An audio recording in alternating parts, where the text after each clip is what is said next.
So, not gonna do an intro, but this is like the season 2 of my podcast. Okay.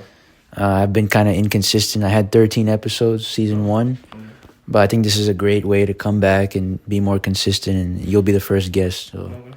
I'll introduce you to the audience. This is ASAD. Say your full name or? ASAD PATEL. ASAD Patel, okay.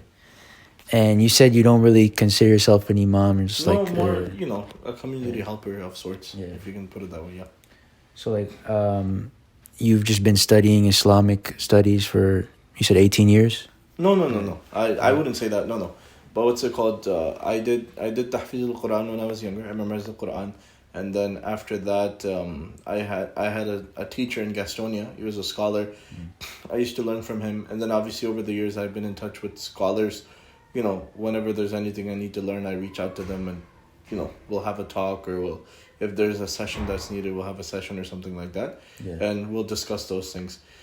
So, my main thing is obviously anytime there's a problem in society, we don't, so one thing what people don't really understand is whenever there's a problem in society, most of our problems are not super major, where we need to go to like a qadi or a big sheikh to solve them. Most of them are like small misunderstandings, and if we don't have a sheikh locally, we contact somebody and we can get the solution. So Yeah. I try to stay in touch with my deen. All of us fall off at a certain point in time. I try my best not to fall off. And so if anybody has a problem, I try to help them find a solution. That's, to sum it up very shortly or very nicely, that Okay. I just try to be somebody to bridge the gap. Okay. And you're born and raised here in U.S., right? Yes, I was born in Gastonia, North Carolina. A little bit further out from Gastonia, but born and raised in America, in North Carolina. So the topic you kind of brought it up is, you said like iman, deen, it fluctuates, like Yeah, it goes up and down. You would agree, right? yeah, it does. Yeah. Depends on our everything. The output depends on the input, so it depends on what we're putting in, the environment, the people, our own time, our own study, what we're watching, even on YouTube or Netflix or HBO Max or whatever we're watching. Oh, sorry, Max now, it's not HBO anymore. Yeah. Like mental real estate. Mental real People estate call is, it that, yeah. yeah, mental real estate is right now probably one of the most important things, because especially right now with what's going on around the world, uh, specifically in the Middle East with Gaza and Israel, our eyes are obviously glued to the devices, and all the devastation we're seeing is playing a huge part on how we think even. So yeah, that mental real estate is of utmost importance, I'd like to think. Like for me, it's been like seeing, people being bombed and on social media, and dead bodies of children. Your entire day is like, you're kind of, me personally, I'm thinking to myself, like, what am I even doing? Like, is this even important? Like, how has it affected you? So the first 3 to 4 weeks, I mean, it's right now on day 31 or something now, I think. But the first at least 3.5 to 4 weeks were basically spent, whenever you see anything, it makes you cry. I think anybody and everybody, and it's like been, emotional torture to see that, like, kids, women, children, adults, men, women, everybody, who's being, and it doesn't matter of what religion they're from, what background they're from, any innocence you see die in a political conflict, especially on this level, it's devastating. And I think for each and every person who sees it and who's seeing it on a consistent basis, you know, we're doom scrolling this stuff at this point, and some of it is needed. Yes, sort of like a reality check and to bring awareness amongst the society.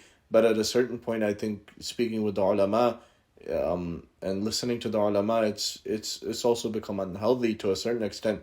Where I honestly, I'd cut down my Instagram time to less than 30 minutes a day, which is still a lot. But just 30 minutes a day. Sometimes maybe before you go home from work, or maybe before you go to sleep, you'll spend a little bit of time. You'll look on Instagram. Somebody will send you a reel, and this is a game, right? Somebody sends you one reel. It's a funny reel about maybe somebody riding a motorcycle and a monkey sitting on his head or something, right? And then you're like, okay, let me see what's next, and you go down, and it's something else. Maybe it's a Islamic reminder, because now Instagram knows what you want to see. So it's an Islamic reminder from, say Imam Umar Suleiman or something. Oh, okay, this is a good reminder. Let's see what's next. The next one is maybe just something political. Oh, this is interesting. The next thing you know, you spend 45 minutes on Instagram just doom scrolling, and then they have something called, they're what is it called? Reterming it, where they call it micro learning. Yeah. Just use Instagram to learn, or TikTok to learn stuff.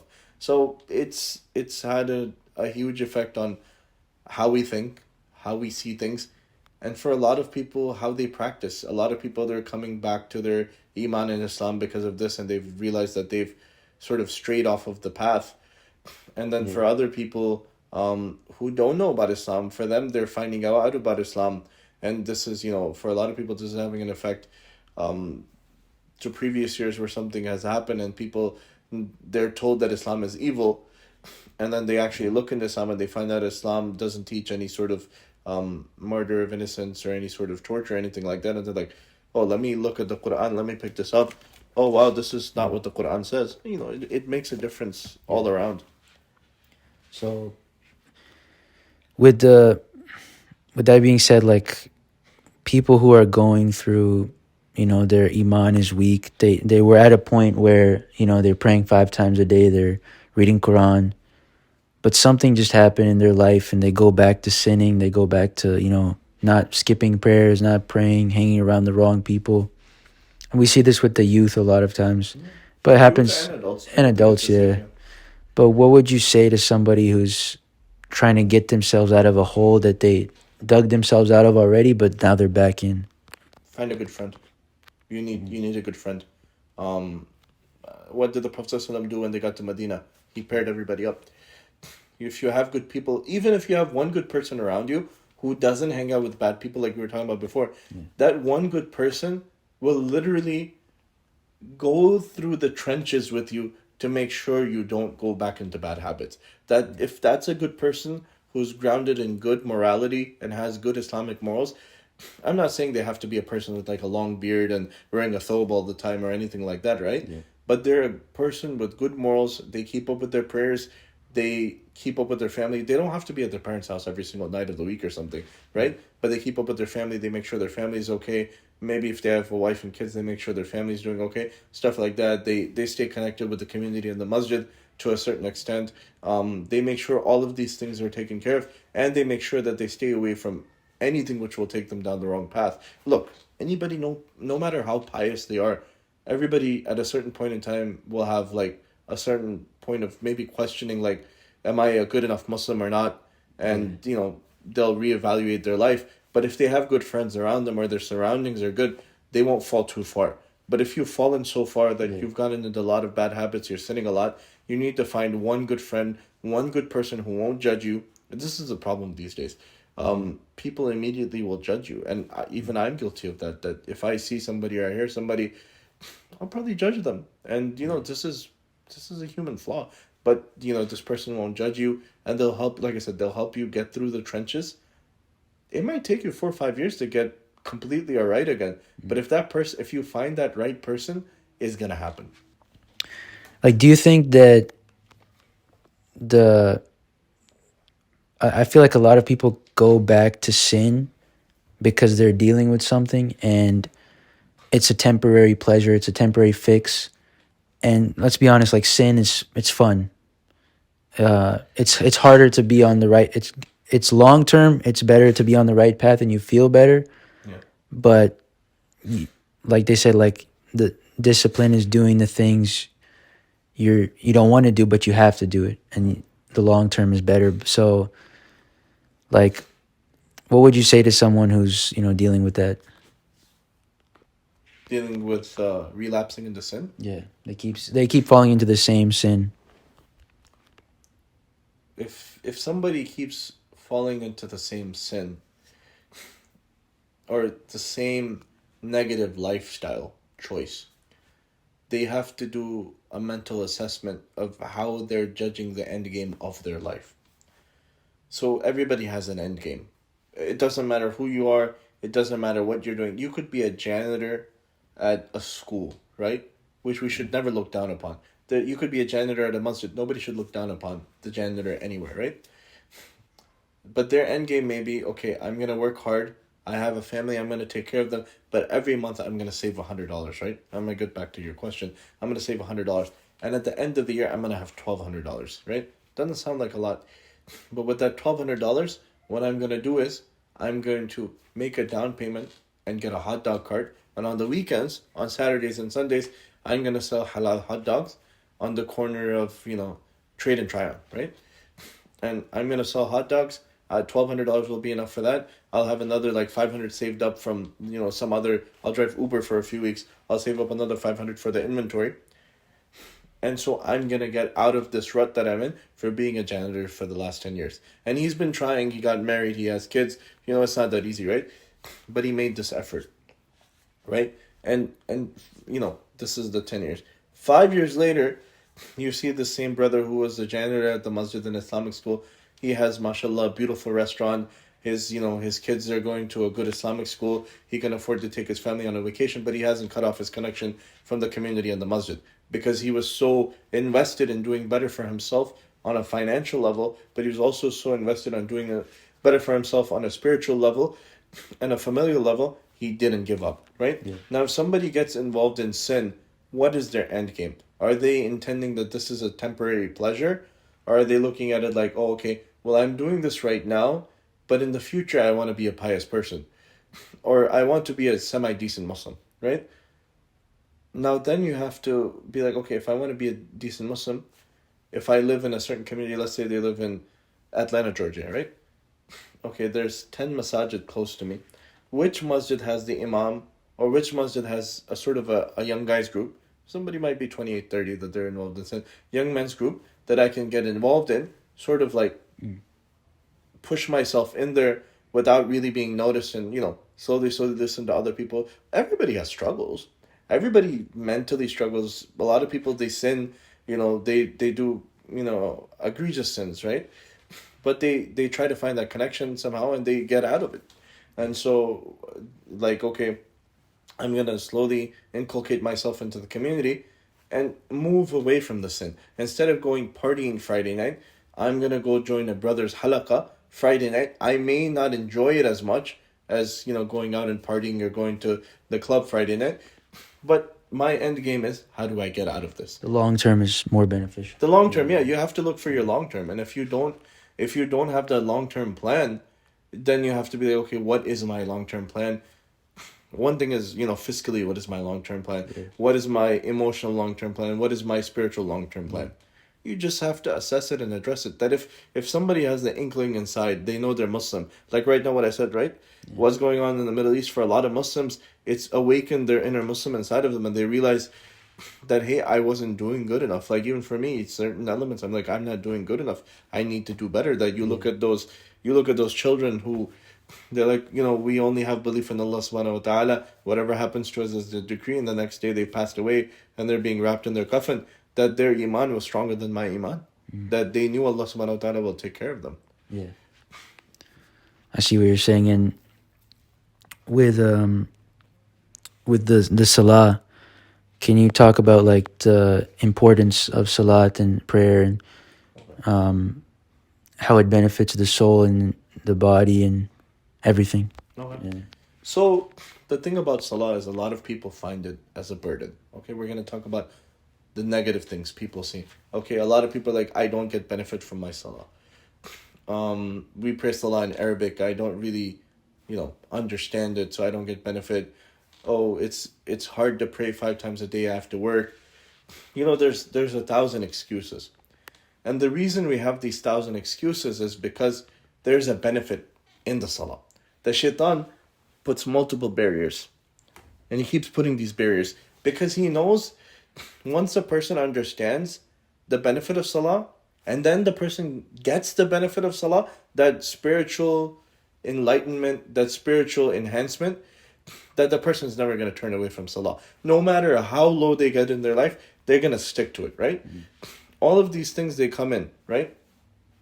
And you'll find many people, if you go overseas, for example, you see this, like if you go to Pakistan, obviously we're from there, you'll see them that they'll get off of the bus their clothing is, they just came back from like a long 12-hour shift from work, right? They're all sweaty and stuff, and but they know they don't have time to go home, change, and come for the salah, but they don't want to miss the jama'ah, right? They're gonna go into the masjid, they're gonna do wudu, and wudu isn't just like a physical cleaning, it's also a spiritual cleaning, because we know from those so many hadith where it talks about the sins falling off, right? Yeah. So that person will do wudu and they'll go into the masjid, they'll pray like a 2 rakats tahiyyat al masjid for respecting the masjid, coming in there. Then they'll pray a few sunnah and they'll sit down, they'll get some tranquility of sitting in the masjid. Then as soon as the jamaat starts, they'll join the jamaat, right? They don't want to miss that sweet moment of missing the jamaat even for a second, right? So you see that, right? But then you're like, okay, we live in the West. I'm just going to take the West, for example. Majority of the community is not connected with the masjid on a daily basis. Maybe a certain percentage come for Jummah, but it's not everybody coming. Because let's take, for example, Charlotte. Charlotte, we're like, oh, we used to have these large Eid Salahs here, which I never attended actually because I don't live in Charlotte. But, 15,000 people, right? But if you take all of the masajid in the Charlotte area, the greater Charlotte area, and you add up all of the Jummahs that they have and how many people come to eat Jummah, maybe you'll get to around like 2,000, 3,000 people. Yeah. On Eid, you have 15 to 20,000. Where did everybody go? Yeah. Where did everybody go? They're at work. Look, we're not going to try to judge anybody. I'm not going to try to judge anybody. But where is everybody the rest of the week, right? Because, and I'm not saying because I'm at the masjid I'm great or I'm doing anything great, but all of the brothers who come to the masjid are making that effort. Where is the rest of the community making the effort? Obviously, what are we providing from a masjid perspective? If we're not providing anything spiritually enhancing, people will be like, oh, well, you're not providing anything. But the spiritual enhancement comes from the salah on an individual basis. Yeah. That how much spiritually enhanced can I get from the salah? Okay. The salah has a physical nature, the physical movements, right?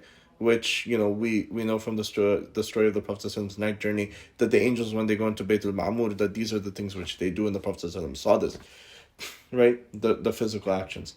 But then when we do the salah, how can I get the spiritual enhancement? How can I get to the next level spiritually? Yeah. Okay? So this is an individual effort that each person has to make, because you want the spiritual nourishment from the salah.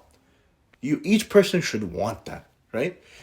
Even if you don't understand the language of what you're praying, if you understand the benefit that comes from it and the effort you can make to understand it. Like, for example, it's in Arabic, right? We may not understand what Bismillahir Rahmanir Rahim means, right? In the name of Allah subhanahu wa ta'ala, the most merciful, the magnificent, the merciful, I start, right? But if somebody doesn't understand that, are we making an effort to understand that or learn that, right? If somebody, look, Haris, you and I both, we don't know the whole translation of the Quran, right? It's, it's not that easy to learn the whole translation. There's many ulama and shuyukh who know the whole translation word by word. They know the tafsir, the details, the exegesis, everything in detail, right? We don't. But can we make an effort to at least learn the translation of Fatiha and the last 10 surahs? So when I pray my salah, and if I need the translation to make my salah better, can I do that? Yes. Am I making that effort, right? Most people, including ourselves, are not making that effort. So if we're not getting a spiritual enrichment and we're saying that's the reason, we're not putting in that effort to make it the reason to get more benefit. The salah, honestly speaking, like sometimes I'll pray at home, and I'm trying to make an effort on this on myself. I'll pray at night once my wife and kids go to sleep. I'll go out and I'll make 2 rakats, right? Very slowly, I'll enunciate my words properly, it's dark, right? There's no distractions. I put my phone in the room, I put my laptop away, iPad, everything's away, right? And I try to get that spiritual state of mind, right? And honestly, I'm not saying I'm perfect at it, but I feel that 5% of what that 100% could be if I worked hard. And if we work on that in our individual time to build that connection with Allah subhanahu wa ta'ala, we will see when we come for Jamaat, when we come to pray with congregation, our salah level will be better. And we will see the solace and the peace that we get from our prayer. Because we have 5 times prayer, right? 5 times prayer we have to make. It's an obligation on each and every man and woman Muslim that when they reach the age of puberty that they have to pray, right? And a lot of people, they love their salah so much, maybe because of their job or something or traveling, they miss one prayer and they feel so bad about it, right? But if we don't have that feeling, why don't we have that feeling? Because we're not getting that spiritual nourishment, and we need to work on it ourselves to get that. Connection with Allah. It's a connection with Allah, honestly speaking, because this is our way to communicate with Allah subhanahu wa ta'ala. We can talk with him directly. Like, we don't have, middlemen. In Islam, we don't have middlemen. You don't have to go to the Imam to be like, hey, Imam, so and so, I need you to talk to Allah for me. Yeah. It doesn't work like that. You have a personal connection with Allah. In Islam, our religion is such that we don't have middlemen. I noticed that when I started looking into the deen and praying, and my life started to get harder. Yeah. It didn't become easier. Yeah. But the salah really gave me peace, and the masjid gave me peace through that hard time. Yeah. And it reminds me all the time of the story of Musa alayhi salam and Al-Khidr. Yeah. And Musa alayhi salam, he didn't know the wisdom behind the things that were happening. So I forget a lot of times, because I'll be going through something and I'm like, why is this like, it's only just getting harder. It's not getting easier. But it's like, if you look at, and this is so beautiful because I think about this every day. You look at the little things, and it's like through symbolism. It's like through different parts of your day. Allah is giving you signs, but most of the time, it's you that is choosing to ignore it. Yeah. So I was speaking with a brother this morning, actually. He was with me for a few hours, and he was telling me, he's like, ever since I started practicing, my life has become harder, but it's caused me to try even harder to get close to Allah subhanahu wa ta'ala. So we have to have that, that level of iman.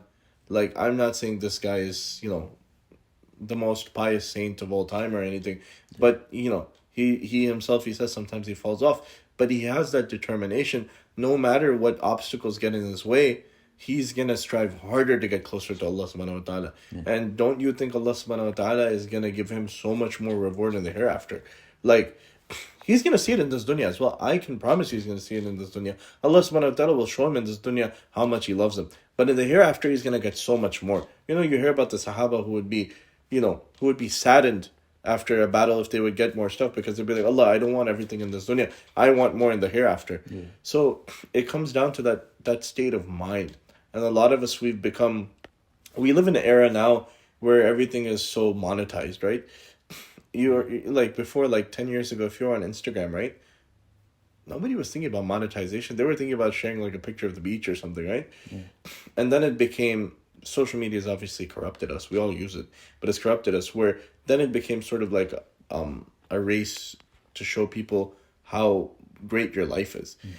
And if you go on vacation and you post a picture of some nice beach, and there's like the sun is setting, and you see all of this, you'll message me, hey, ASAD, make sure you like my picture, right? Then you message all 10 of your friends, or there's a WhatsApp group, hey bros, like my picture. And you know what happens when everybody likes your picture? It gets pushed into other people's For You page.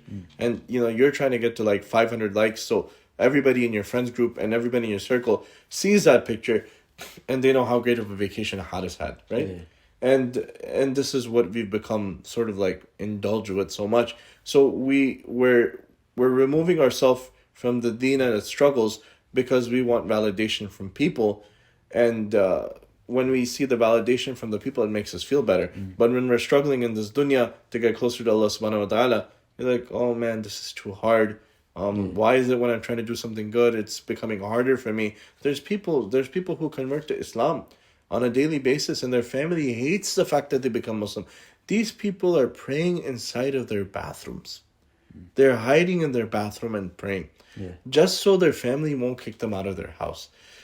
And that's a struggle, and that is what that's what forms your iman, right? Yeah. That's sort of like for them, that struggle they're going through. For a lot of us born Muslims, our struggles are different, right? Yeah. And we shouldn't like be like, oh, okay, they're not struggles. They're struggles at the same time, but we have to find a different solution or a different way to solve those problems to get close to Allah subhanahu wa ta'ala. And if we don't find those solutions, it's our own fault then. Yeah. That's our own fault.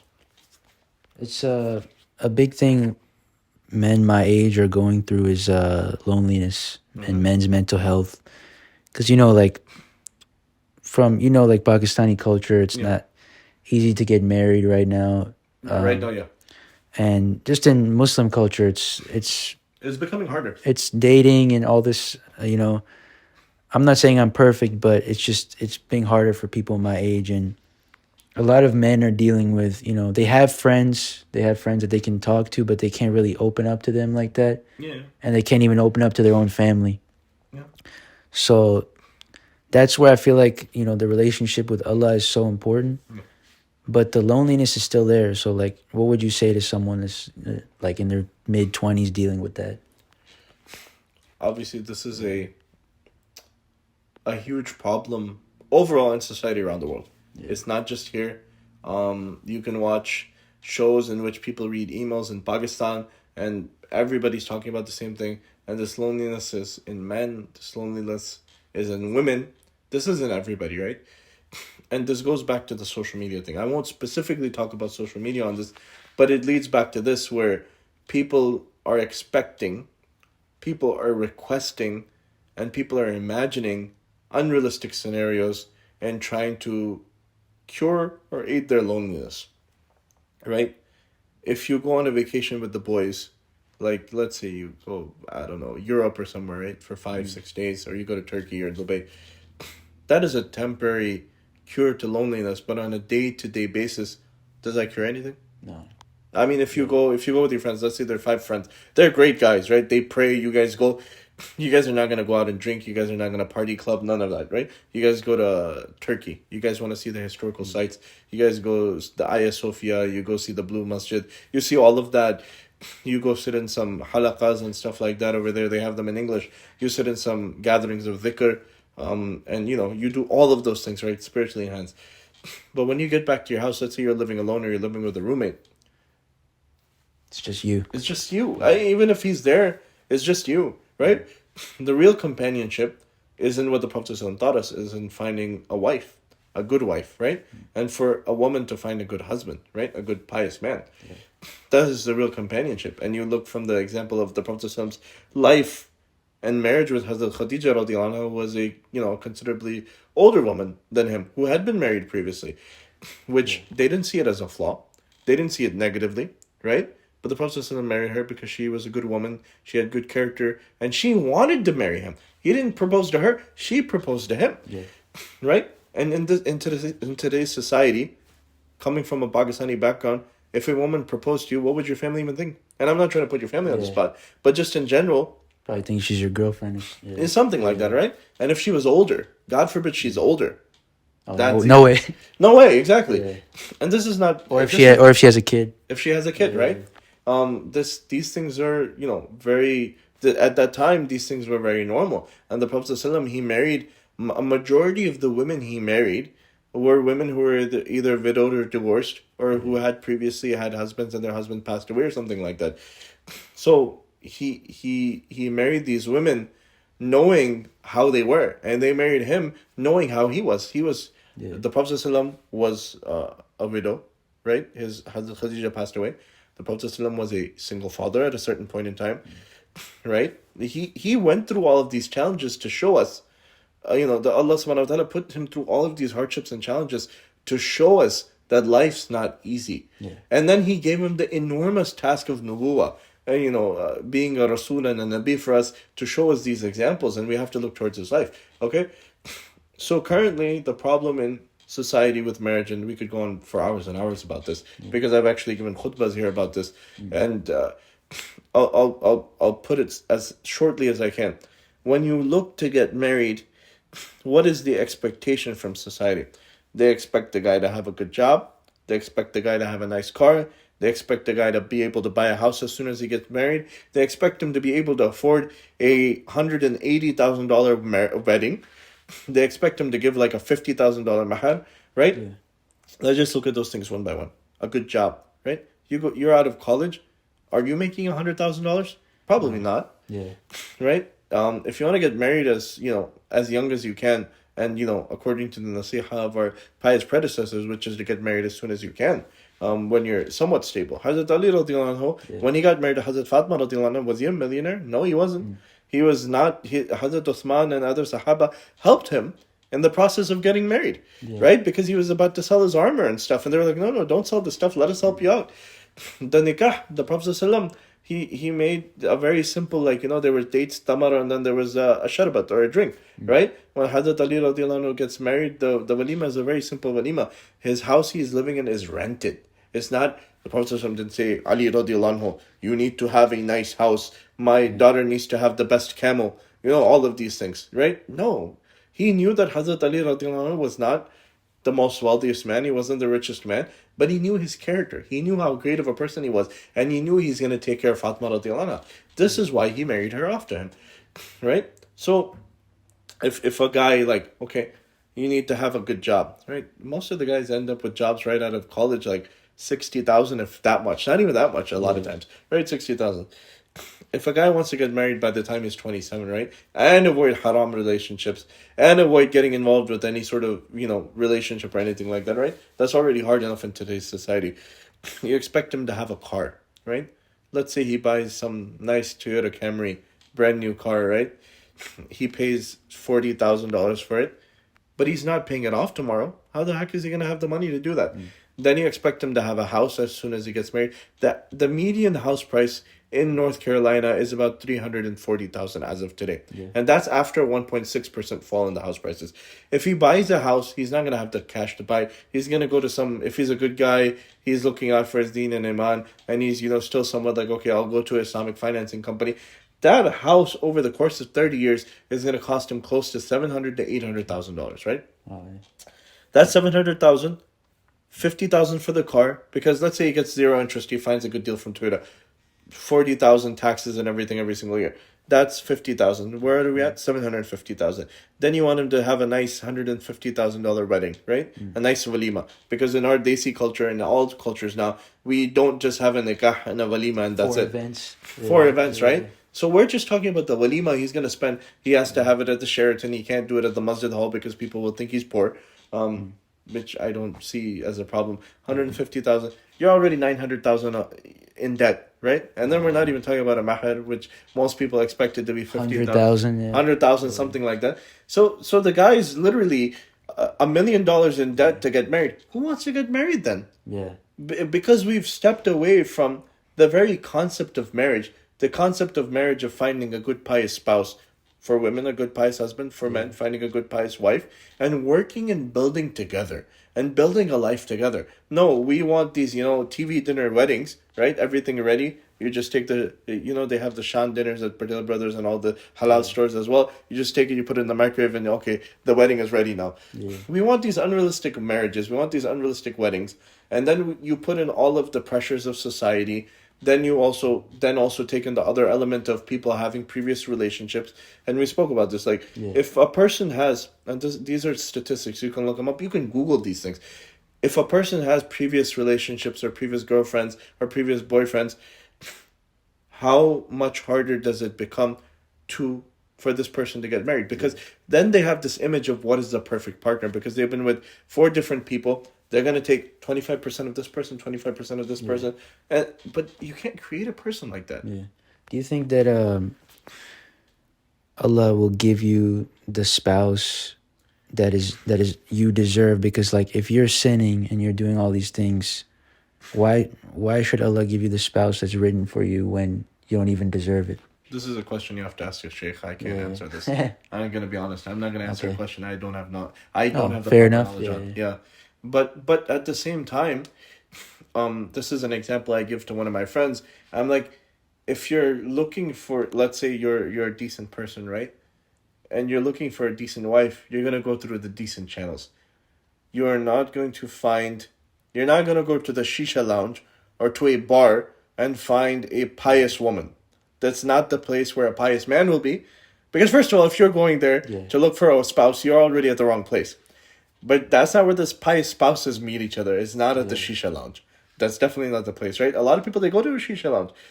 But when you go to a shisha lounge, if a girl is looking to find a guy at 2 a.m. who is pious, who praises tahajjud, who goes to the masjid, who is close to the imam, you're already at the wrong place. But he should have been on his sajjada, on his masalla, not in the shisha lounge, smoking, what is it called? Tangy flavored hookah or something like that. So it's just, we're looking at the wrong places, and we're honestly, we ourselves are doing the wrong things, right? We're doing the wrong things, and then we're looking in the wrong places. So you're gonna find, if you're at a shisha lounge, you're gonna find a shisha lounge quality of person. I'm sorry to say it. No. Fair. Last question, and then we can come back on another topic another day, inshallah. But building the relationship with the Quran, like, talk about that a little bit. Like, me personally, I'm trying to read the translation all the way through. I still have not done it yet. What's the best way to go about it? Everybody's is different. I can't pinpoint one thing, but for me, it was listening to the recitation of Qari Abdul Basit Abdul Samad. Have you heard his recitations before? Qari Abdul Basit was in Egypt. I don't remember when he passed away now, but I used to listen to his recitations, and he does what many times you'll see some qari come where they do qira'at, and that's how he would recite, and it was very slow, with a lot of emotion, and with a lot of energy, right? And that's what got me close, and it was just listening to the recitation of the Quran through him, which really was like, wow. That was, for me, that was next level stuff. I was very young. I was like 13, 14, in comparison to now. I was really young, and I was listening, and I was just like, that's what kept me connected with the Quran, was his recitation. And even now, I try to listen to him whenever I can. Like on my Spotify playlist, I have his Quran saved, so whenever I want to listen, I listen to him. Obviously, I listen to other, shuyukh and qurra. I listen to Sheikh Shuraim, I listen to Sheikh Sudais, and then there's other qurra that I listen to, Minshavi and everybody, I listen to them. But like Qari Abdul Basit Abdul Samad was my connection. For other people, it's reading the translation, right?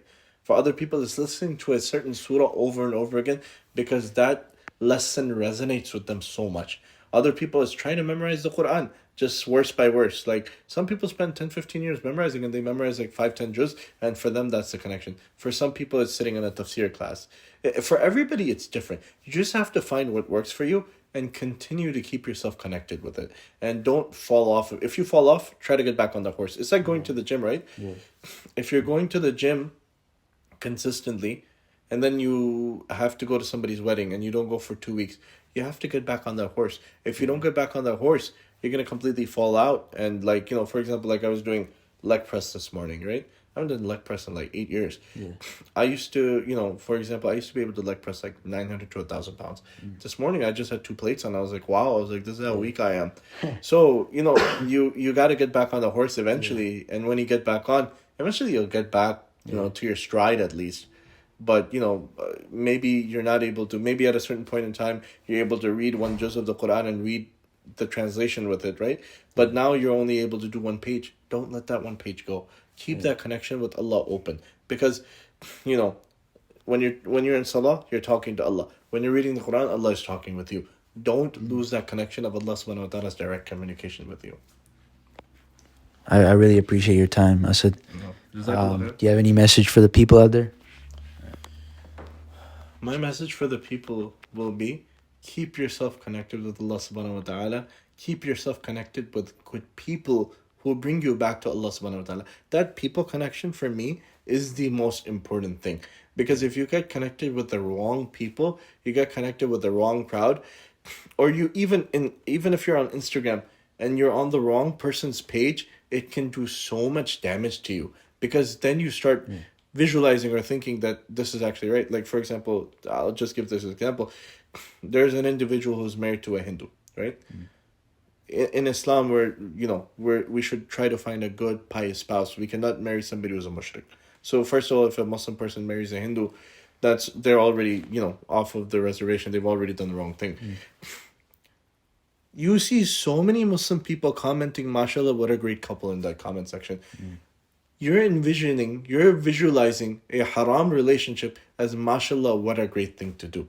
So we have to be very careful with who we surround ourselves with. We have to be very careful with who we follow. We have to be very careful where we get our information from. Like in this era, especially when there's information out there and we read it and there's no sources behind it, whether it's a hadith, whether it's a scholarly article, not about religion, a scholarly article which contains information, whether it's some sort of academia article, but it doesn't have proper information behind it. For getting our information from the wrong sources, we are creating an imaginary, an illusionary outcome, Yeah. which isn't good for us. And if we go chase that, you remember what I said at the beginning, what is your end game? If you base your end game off of something which isn't true, which isn't based off what Allah subhanahu wa ta'ala wants from us, and which isn't based off of what the Prophet ﷺ wanted for us, then we're going in the wrong direction. So we always have to stay connected with Allah subhanahu wa ta'ala, connected with the message of the Prophet Muhammad sallallahu alaihi wasallam, and connected with good people and a good Islamic environment, and then we'll stay safe. I have one more question. One of the imams I listened to said that, and I'll probably have a talk with him as well on camera, but he said that after 25, most people don't change who they are. Like it's been studied in science or psychology. Man, I can kind of see that because you have like your patterns from your adolescence and childhood, and it lingers on if you don't fix it before 25. But I've also seen people like after 25 older, and they change. Do you think someone older than 25 can change who they are? Like mentally, physically, spiritually? Yeah, there were Sahaba. Okay. They changed their lives. It's not in this current era. It's not easy. We don't have the Prophet ﷺ around us. We don't have other Sahaba around us. So that energy isn't there. But it's very much possible to do it. But it's not easy. 25, yeah, because you have your goals or your life goals set, or you have a friends group who you've surrounded yourself with, or you've ingrained yourself into.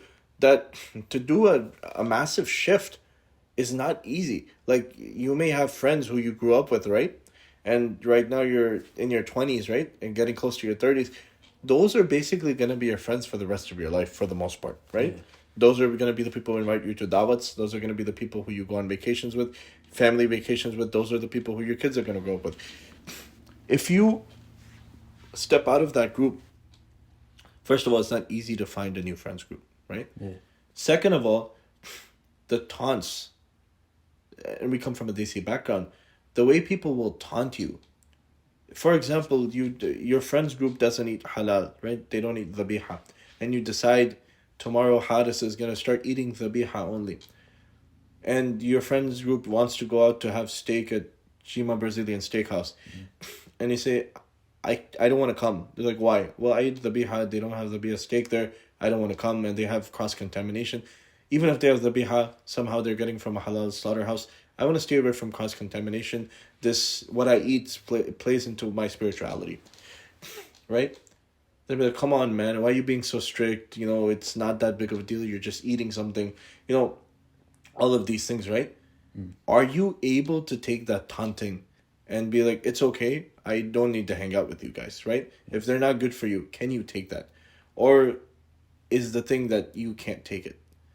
If you can't take it, you're not going to be able to change, right? If you want to change your life, if you're surrounded by people who are not good, and you're like, I want to change. Haris, and I'm using you as an example. I'm sorry, you're here with me. No worries. I want to change the way I live. I want to change the way I do things. Am I willing to put up with the taunts? Am I willing to put up with losing all of my friends? Yeah. Am I willing to go through the struggle of finding new friends? If you're willing to do it and you're steadfast and you can persevere through it, Yeah. you can change, but it's not easy. Do you think that obviously there's the saying that you are on the religion of your five best friends, and you're talking about the importance of company, but do you think it's important to be alone sometimes in solitude and just reset? Yeah. I mean, a lot of times we need that time where we're alone to sort of find ourselves and set up those goals. Because if you're always surrounded by people, or you're always surrounded by some sort of stimuli keeping you going, you don't get a chance to think on your own. right? Yeah. If you have, for example, like you said, the five friends thing, I don't believe that's a hadith. That's two separate things. You're on the deen of your friends, right? Yeah. And then the five friends thing is this is actually Mufti Yusuf. He said this on my podcast. There's like you're the average of your five friends, right? You're the average of your five friends. So a lot of times we may not be doing things we want to do, whether that's going to play top golf, whether that's going to a bar, whether that's praying salah in the masjid. A lot of times we just follow what our friends are doing. Let's say you have a group of friends, you don't pray. Hadis doesn't pray. But your five friends who you have, they go to the masjid. You just follow along with them. You go, and then you get into the habit of it. Alhamdulillah, that's a great thing. But that was never the intention of Hadis.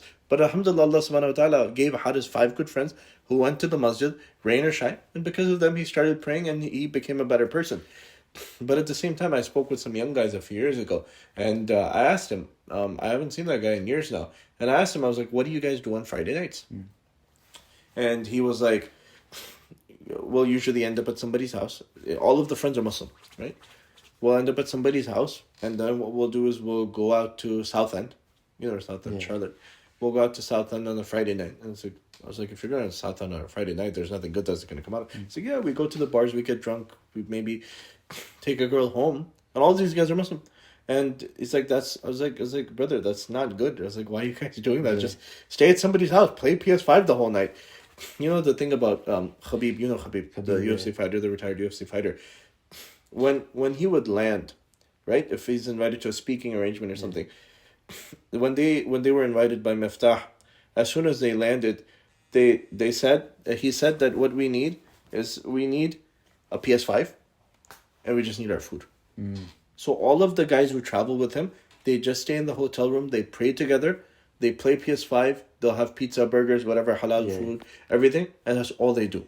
They keep eyes on each other to make sure no one strays off. Yeah. And so, the thing about it is we just have to have those good people around us. Those five people around us, they have to be good people, good moral people. Like I said, this doesn't mean that they have to be like a sheikh. We can't, look, it's not realistic. We can't surround ourselves with shuyukh all the time. Just be sitting in the company of imams. If you have that kind of company, great. But it's not realistic. Most of my friends or most of your friends are not shuyukh. They're not ulama. They're not always like in an Islamic environment or in Islamic garb or anything like that. But that doesn't mean we can't have good friends. We can still have good friends and sit with them and just keep ourselves away from those negative things. And I used to have a food truck back in the day with one of my friends, and we used to set up in downtown on the weekends. The amount of people, Allah subhanahu wa ta'ala have mercy on us and them, the amount of people we would see who are Muslim, young Muslims, who are drunk out of their minds. They don't know what they're doing. Because as Muslims, we haven't grown up around a drinking culture, right? And from what I understand is when you first start drinking, your tolerance is absolutely low. So you see these people, you're like, these people are hammered, and they might have just had like one beer or something, right? Yeah. Absolutely hammered. And you're like, you feel so bad. And I never told their family members, I never outed them or anything.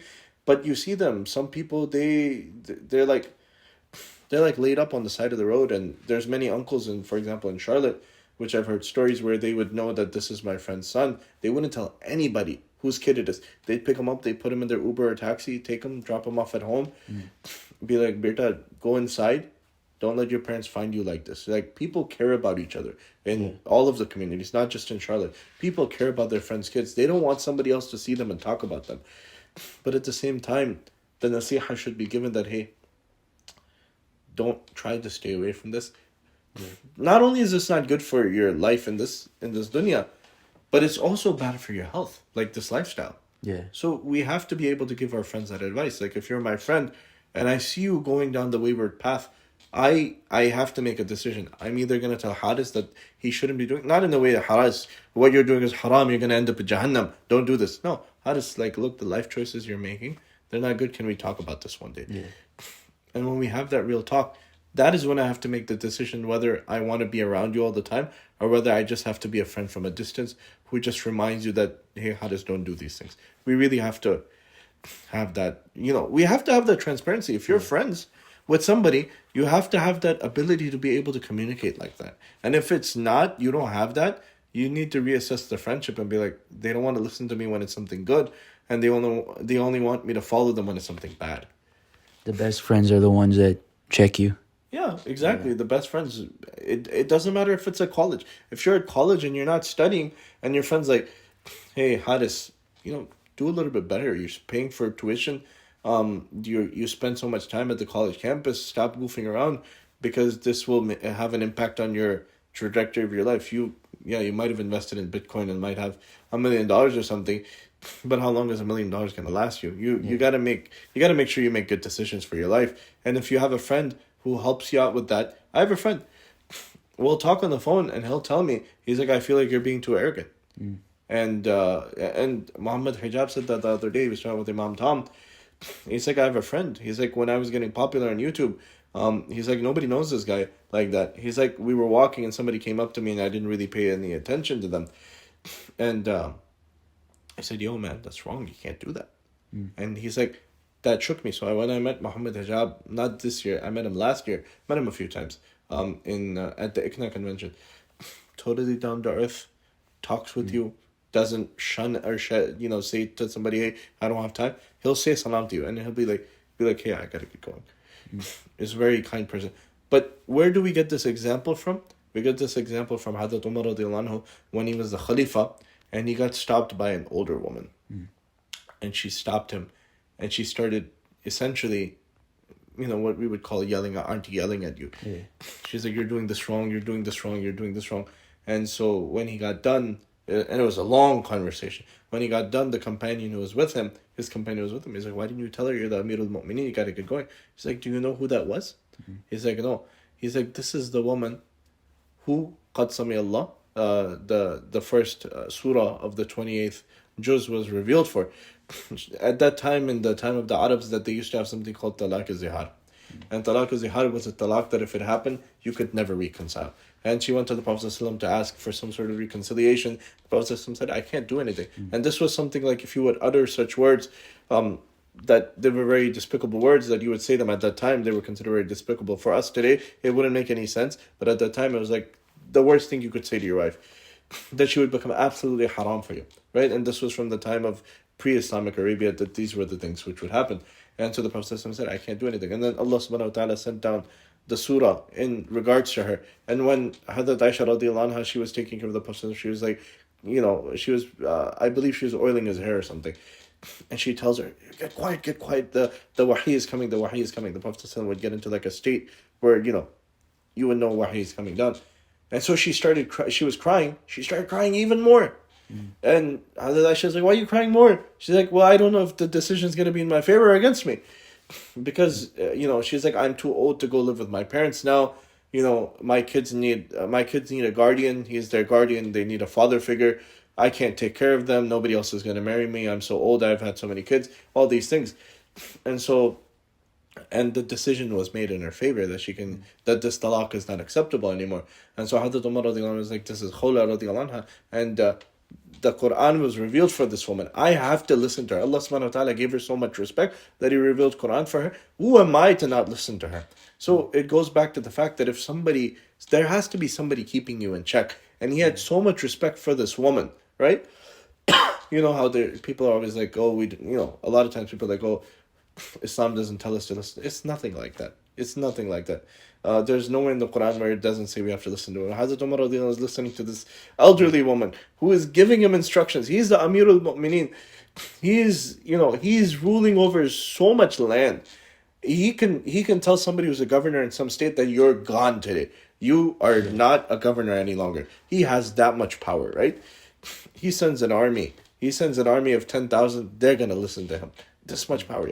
He's listening to some elderly woman who is angry at him. But she's keeping him in check, and he's respecting that. So we always have to have somebody who keeps us in check, and we have to respect that. Inshallah. That gave me an idea for the next topic. But I appreciate you. I said I'll put his information in the description, and you have a podcast as well? I do have a podcast. Okay. Check his podcast out, and we'll have another episode soon, inshallah. Inshallah. Thank you, man. No problem.